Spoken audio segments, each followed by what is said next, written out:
안녕하십니까. 이어서 경남 소식입니다. 홍준표 지사의 주민 소환 허위 서명에 대한 경찰의 수사를 놓고 논쟁이 확산되고 있습니다. 학부모들이 서명부로 옮겨 적은 것을 경찰은 조직적 조작으로 보고 있지만 학부모들은 실수에 대해 과잉 수사하고 있다며 반발하고 있습니다. 송현준 기자의 보도입니다. 경찰은 최근 홍준표 주민소환 투표 청구 과정에서 허위 서명을 한 혐의로 학부모 1명을 구속했습니다. 무상급식 서명부를 보고 주민소환 서명을 허위로 작성했다는 겁니다. 하지만 학부모들의 주장은 다릅니다. 행사장 등에서 서명을 받다 보면 한 서명 용지에 여러 지역 거주자의 서명이 섞일 수밖에 없다는 겁니다.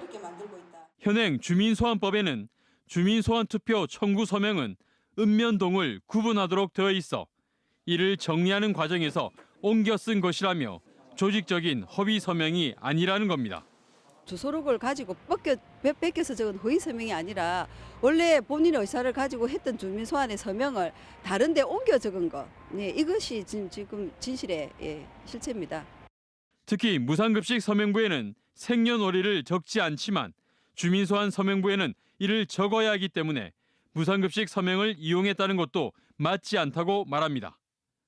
이에 대해 경찰은 학부모들이 무상급식 서명부를 베꼈다고 초기 진술을 했고 서명부에 있는 사람 가운데 실제 서명하지 않았다는 수십여 명의 진술을 확보했다고 밝혔습니다. 경찰은 추가 조사를 통해 공모 여부를 밝힌다는 계획이어서 허위 서명 여부는 법정에서 가려질 것으로 보입니다. KBS 뉴스 송현준입니다. 남해안 바닷모래 채취로 어업 피해가 미미하다는 조사 결과와 재검증 결론을 두고 어민들이 반발하고 있다는 소식 전해드렸는데요. 또다시 모래 파동 조짐이 일고 있지만 정부는 해법을 제시하지 못하고 있습니다. 보도에 손원혁 기자입니다. 어민들은 모래 채취에 따른 어업 피해 재조사를 요구하고 있습니다. 검토 의견을 들어본 결과 잘못됐다고 인정이 됐고요. 바닷모래 채취를 두고 국토부와 어민 해수부의 입장차는 여전합니다. 정부는 어민들의 민원을 해소할 방법도 찾지 못하고 있고 바닷모래 외에는 다른 대책도 갖고 있지 않습니다. 때문에 건설 현장에서는 모래 수급이 잘 되지 않고 있습니다. 모래 야적장은 비어갑니다. 이 레미콘 업체도 모래를 제때 구하지 못해 생산량이 30%에 머물러 있습니다. 지난해 2차례, 올해도 지난 9월, 그리고 최근까지 모래 품귀와 가격 상승이 되풀이되고 있는 겁니다. 매년 반복되는 일인데도 불구하고 우리 업체들이 노래 간다고 될 일이 아니니까 정부에서 근본적인 대책을 내서 신항만 등 대형 국책 사업까지 차질이 빚어지고 있지만 정부는 뒷짐만 지고 있습니다. 해수부는 수년째 어민 민원에 대해 관망하고 있고 어민들 의견을 좀 정부가 반영해가지고 어떻게 무난한 대책에 좀 진행을 하는 거죠. 국토부는 모래 파동 우려만 내세울 뿐 다른 대안을 제시하지 않고 있습니다. 안 됐을 때는 이제 방법은 최대한 노력을 해야 되는 부분이고 안 됐을 때는 이제 먼 거리에서 운반해야 되는 그런 문제들 때문에. 배타적 경제 수역에서 수급하는 바닷모래 비중은 전체 공급량의 24%. 바닷모래 의존을 줄인 골재 수급 안정화 방안이 시급하다는 지적입니다. KBS 뉴스 손원혁입니다. 부산고법 창원재판부가 자신의 나무라는 작물을 때려 숨지게 한 혐의로 기소된 60살 서모 씨에 대한 항소심에서 징역 15년을 선고한 원심을 깨고 징역 8년을 선고했습니다. 서 씨는 올해 2월 함께 살던 77살 장모가 가정불화로 집을 나간 자신의 처를 두둔하며 욕을 하자 마구 폭행해 숨지게 한 혐의로 구속 기소됐습니다. 지역 주택조합들이 싼 값에 내 집을 마련할 수 있고 유명 건설사가 시공사로 참여했다며 허위 과장 광고를 하는 경우가 많은데요. 부산시가 경보를 발령했습니다. 공웅조 기자가 보도합니다. 한 지역 주택조합 아파트 홍보관, 무주택이나 소형 아파트 소유자만 아파트를 분양받을 수 있습니다. 서민 주거 안정을 위해 도입한 제도인데 홍보관에서는 공공연히 다른 사람 명의로 불법 분양받으라고 부추깁니다. 사촌이나 아니면은 조카 이름으로 계약하신 분도 계시고 어머니가 계약을 할 건데 명의가 안 돼가지고 시집산 딸 이름으로 하신 경우도 있고. 전매 제한도 없어서 시세 차익을 노리는 투기꾼에게 안성맞춤이라며 광고합니다.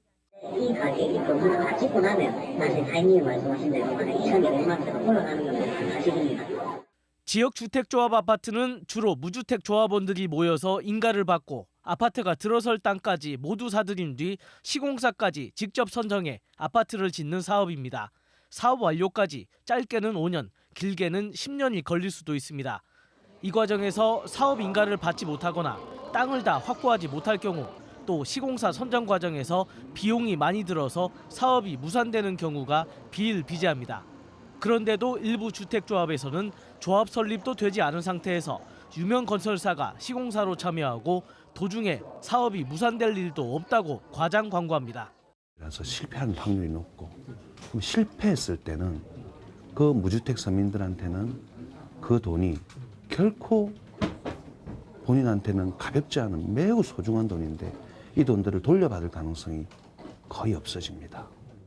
현재 부산에서 추진 중인 지역주택조합은 45곳, 2014년 17곳에서 불과 2년 만에 30곳 가까이 늘었습니다.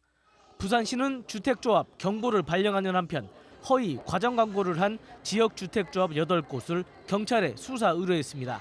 KBS 뉴스 공조입니다. KBS 창원 뉴스는 이웃을 돕는 따뜻한 마음, 기부하는 사람들을 소개하고 있습니다. 후원자 수백 명의 소액 기부로 학교를 운영해 학생들에게 진학의 꿈을 이어가게 하는 지리산 고등학교 이야기를 배수연 기자가 취재했습니다. 전교생이 한자리에 모였습니다. 매주 한 번 하는 봉사활동에 참여하기 위해서입니다. 학생들이 향한 곳은 한 노인 요양원. 도착한 학생들은 자기 집처럼 일거리를 찾아 봉사활동에 들어갑니다. 시설 청소에서부터 식당 일을 돕고 노인들의 말동무가 되기도 합니다. 학생들의 마음은 상대에게 그대로 전달됩니다. 무엇을 더 도와드릴까요 하면서 적극적으로 자꾸 하려고 하는 자세, 그게 좋고요. 인사성이 굉장히 반듯합니다.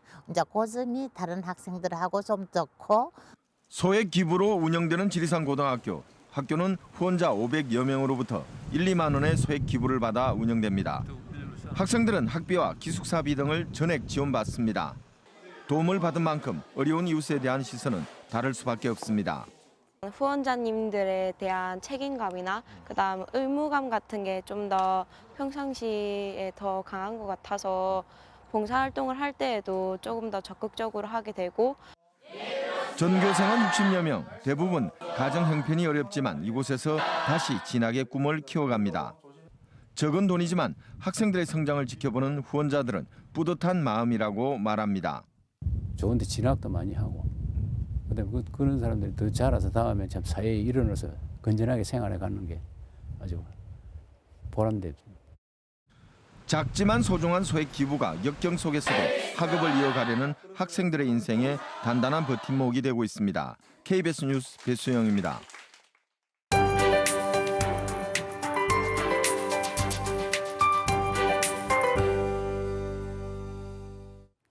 주말을 하루 앞둔 오늘 다시 한겨울 추위가 찾아왔습니다. 북서 내륙을 중심으로 약하게 눈발이 날리고 있고요. 오늘 오후까지 1에서 8cm의 눈이 내려 쌓이겠습니다.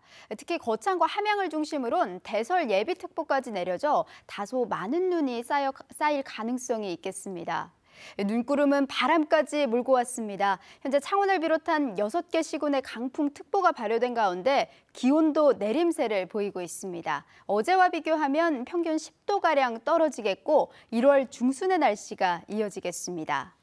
성탄절 아침까지는 옷차림을 따뜻하게 하셔야겠습니다. 영하권의 추위가 이어지면서 기온은 일요일 낮부터 오름세로 돌아서겠습니다.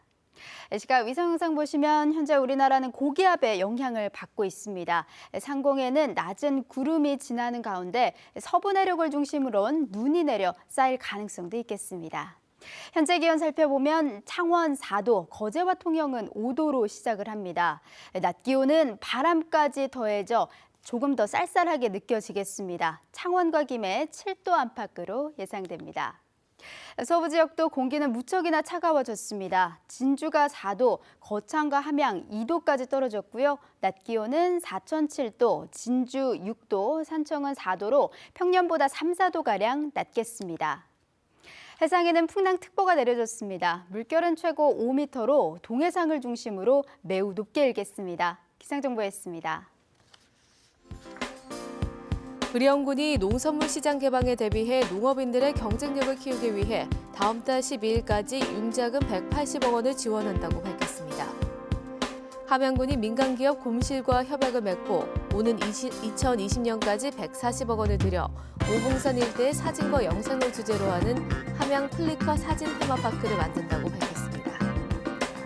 하동군이 올해 멧돼지, 고라니 등 유해 야생동물에게 피해를 입은 109건에 대해 2,800만 원을 보상했다고 밝혔습니다. 통영 케이블카가 새해 해맞이 고객을 위해 오는 1월 1일 매표를 5시부터 시작해 6시부터 조기 운행할 계획이라고 밝혔습니다. 현대로템이 국내에서 가장 빠른 고속열차 제작에 나섭니다. 현대로템은 한국철도공사에서 발주한 590억 원 규모의 동력 분산식 고속열차 16량을 수주했습니다.